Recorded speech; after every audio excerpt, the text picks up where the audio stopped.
Louis Armstrong was the most famous jazz musician of all time, and he was an absolute superstar during the 1920s.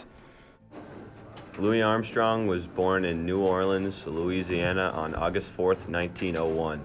He was raised by his mother, Mayanne, in a neighborhood so dangerous it was called the battlefield. Armstrong had a difficult childhood, with his father was a factory worker and abandoned the family soon after Louis' birth. His mother, who often turned to prostitution, frequently left him with his maternal grandmother. Armstrong was obligated to leave school in the 5th grade to begin working. When Armstrong began his music career, he played in brass bands and riverboats in New Orleans, first on an exertion boat in September 1918. Throughout his riverboat experience, Armstrong's musicianship began to mature and expand. At 20, he could read music. He became one of the first jazz musicians to be featured on extended trumpet solos, injecting his own personality and style. He started singing in his performances. In 1922, he moved to Chicago at the invitation of King Oliver. With Oliver Creole Jazz Band, he could make enough money to quit his day jobs. Although race relations were poor, Chicago was booming. The city had jobs for blacks, making good wages at factories with some left over for entertainment.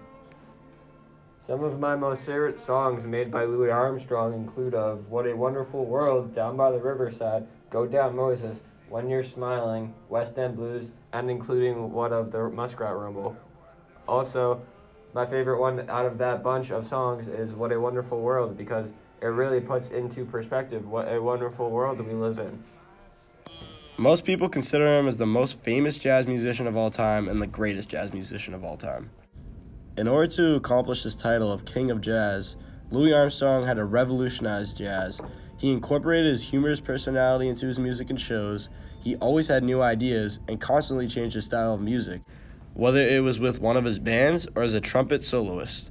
His humbleness and true love for music is what made him legendary. His music is still widely popular today. Louis Armstrong always stood up for what he believed in, no matter what his situation was. Louis Armstrong lived a long and illustrious life.